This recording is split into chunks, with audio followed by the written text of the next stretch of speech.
Ô, Nigel Lima aí, ô, Formiga, se o Haaland tenta fazer o que o Pedro fez ontem, vai direto pro hospital, Formiga.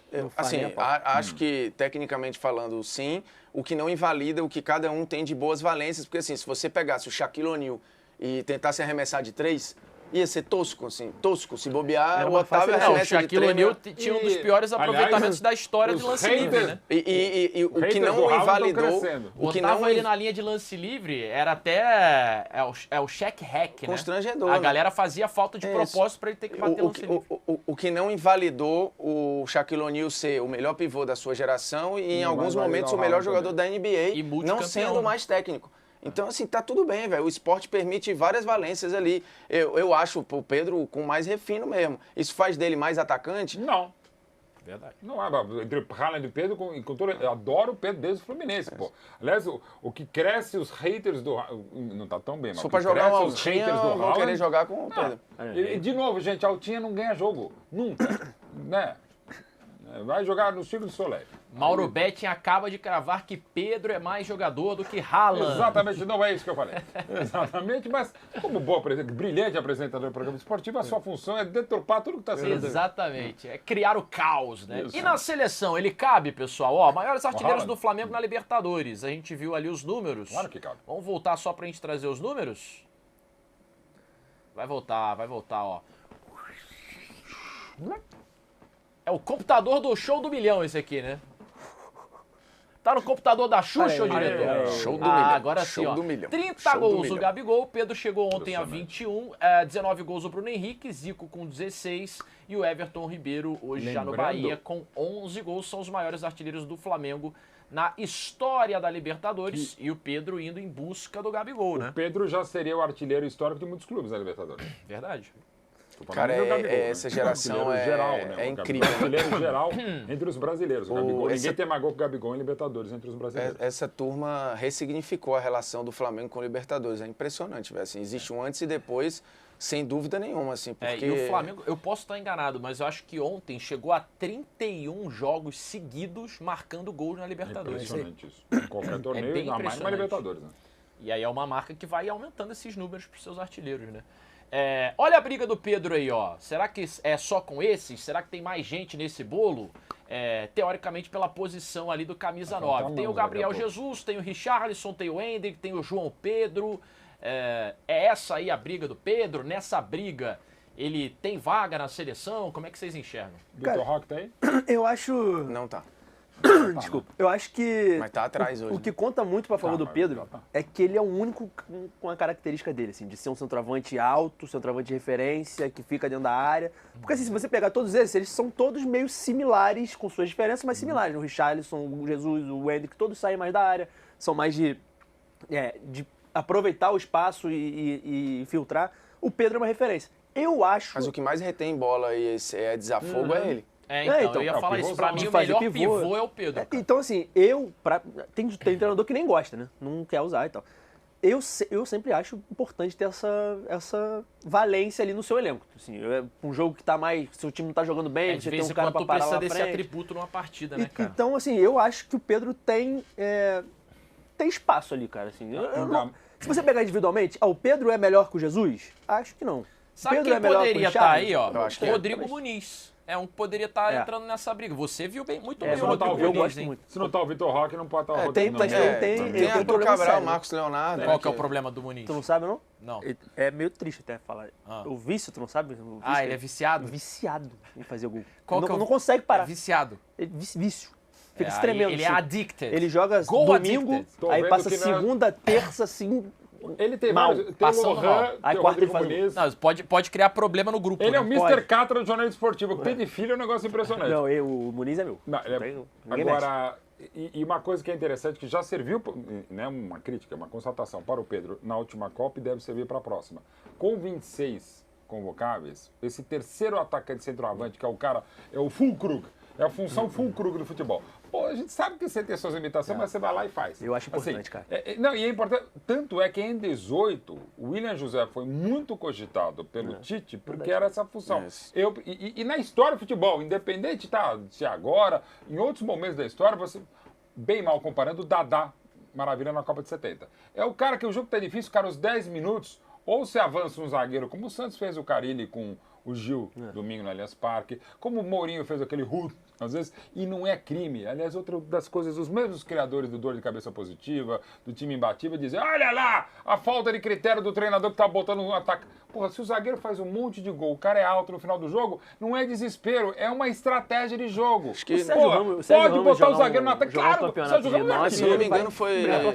Eu tô tentando lembrar o ano agora, não sei se foi 93 e tal, no Flamengo, teve um ano de crise do Flamengo lá, acho que não sei se foi 93. O Júnior Baiano cansou de jogar de atacante, mas cansou de jogar de atacante. O Palmeiras foi campeão também da Libertadores 99 com o Júnior Baiano sendo um dos artilheiros do time. Assim, e não era nem no final do jogo. Se tem um cara do tamanho dele, impulsão, tempo de bola, que aliás o Brasil também demoniza agora. Então não pode fazer gol de lateral, que é feio. Quer dizer, feio acho que não é fazer gol. Tem gente Se você aqui tem no jogador chat... que tem lateral e vai outro cara que sobe de cabeça, você não vai usar? Palmeiras agora com o Flaco Lopes, que tem uma impulsão Cara, e o Pedro absurda. é muito técnico, a gente tá... O Pedro é excelente. Tem gente que quer colocar o Pedro numa caixinha de jogador desengonçado e grosso. O Pedro, pra mim, assim, eu falei, ele tá com o pé no craquismo e ele tem uma elegância que eu acho peculiar de ver. Eu gosto de ver o Pedro jogar.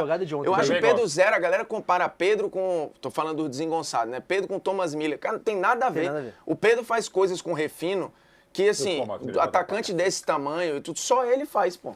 É um baita só ele faz. Pedro. Ontem ele faz a jogada que ele até faz errado, né? Que eu era pra tocar pro Bruno Henrique. Ele dá um domínio, assim. Mas, assim, é pornográfico. Pedro é excelente, cara.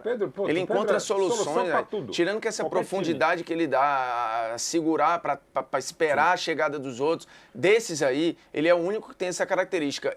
O Jesus faz bem também. Eu não abriria mão nesse momento, ainda mais sendo o Dorival, tendo rendido o que rendeu comigo, eu não abriria mão. E assim, hoje, tá na Europa, tá não sei aonde. Acho que aí o Endrick e o Jesus tem que ir. O Jesus é um cara, não sei nem se vai, porque pode ser que opere até o joelho. Agora, pra mim, ele tá à frente do João Pedro e do Richarlison, desculpa. Em termos de característica, taticamente falando, todos esses entregam mais ou menos a mesma coisa. Então você precisa ter um diferente. E o Pedro tem uma coisa que eu acho muito legal. Galera tá falando no chat aqui de Arthur Cabral e Matheus Cunha também. E tem o Marcos Leonardo também, né? Também. Assim, uma coisa que eu acho muito legal do Pedro... Lembra gols perdidos impressionantes pelo Pedro? Por acaso eu vou lembrar um ou outro. Mas mais muito raro. pouco. Eu acho que ele tem uma taxa de conversão, digamos, sim, é muito de gols e gols perdidos pelo Pedro. O contrário do Gabigol, né? O Gabigol perde muitos gols. Preciso olhar aí, mas se bobear deles, todos a taxa de conversão do Pedro deve ser a maior perto disso. Também, inclusive em número de finalização e tal. Olha, o Pedro, cara, só aporta a solução. Para qualquer time, do Brasil e da América do Sul, e teria bola, se fosse o caso, para jogar na Europa em bons times. O que me incomoda é, se o Pedro tivesse na Fiorentina, como ele estava lá, não existiria a rejeição a ele. Tipo assim, que absurdo, Pedro.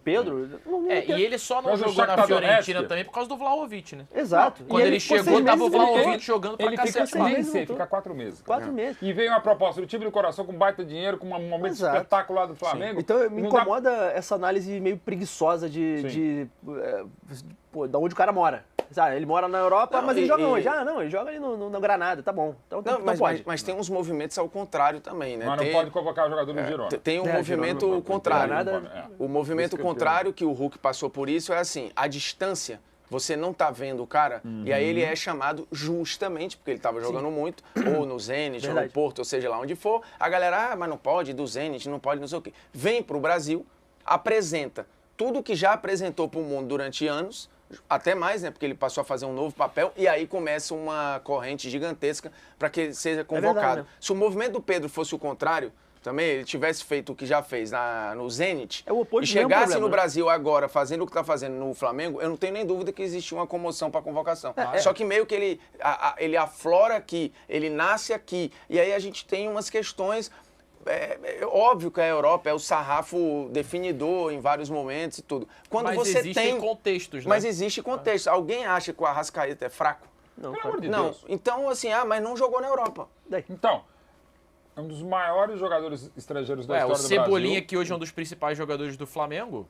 Ele pisou lá, não foi bem e voltou. O Flamengo, o Gabigol, né, gente? Assim, é um dos méritos e uma das felicidades, até fortunas e sortes do Flamengo, é que ele tem um elenco que se manteve desde o 2019 espetacular. Quer dizer, teve até propósito, mas não foram. Ele se manteve e é uma realidade, porque pelo nível de futebol já podiam ter jogado ou eventualmente nem passaram pelo Flamengo. E talvez você tenha as exceções também, que óbvio que são exceções, mas os caras que se provam lá e não se provaram aqui. Por exemplo, alguém acha que o Vidal é fraco? Não, mas ele não jogou o William, cara. O William não conseguiu jogar aqui, bem lá, por N fatores. Ficou mal aqui, voltou, tá bem de novo. Tá bem de novo. O William é um caso muito interessante. O Andrés é um grande exemplo, assim, e o Andrés não jogou mal no Flamengo. O Andrés jogou muito bem. Mas ele tá jogando mais lá do que jogou aqui. Exato. E aí tá jogando num time em que a sobrecarga é total em cima dele e tudo, assim, inclusive assim, a promessa era de que ele voltaria para ajudar lá o Fulham e tudo, mas nessa janela, muito provavelmente ele vai sair e deve dar um salto. Não sei ainda para onde, mas a prioridade acho que é ficar na Premier League. E tá aí. Funcionou aqui, depois ficou queimado por um erro que acontece e é do jogo, e voltou para lá e tá lá jogando uma barbaridade de novo. Então, assim, eu acho que tudo precisa ser contextualizado. Eu acho que, dependendo do contexto, o Pedro iria estar entregando. Eu não tenho nenhuma dúvida, e eu vi nascer pro futebol, que o Pedro é muito mais jogador que o Arthur Cabral. Só que, assim, o Arthur fica lá fazendo umas paradas e cria-se uma comoção. O Pedro, quando machuca no Fluminense, o papo era Real Madrid. Então, o Pedro vai pro Real Madrid, quase certo, e é isso, e o Pedro vai ser um dos melhores centroavantes do mundo. Ótimo polêmica Casa Vazias esse tema também. Se você citar vários, como a gente tá falando aqui, pô, dá um bem legal. Pedro ou alguns jogadores que estão na Europa, né? E esse é interessante, né? E que geram mais comoção, né? O Andrés Pereira, esses caras todos, assim, o cara lá mais do que aqui. Olha o superchat aí do Pedro Henrique, né? O xará do atacante queixada aí do Flamengo. Pedro na Copa e amistosos não foi bem. Acho que quanto mais pra frente, mais o nível de enfrentamento pesa. Pode ser impressão. É mais fácil o zagueiro do Brasil se dar bem do que o atacante.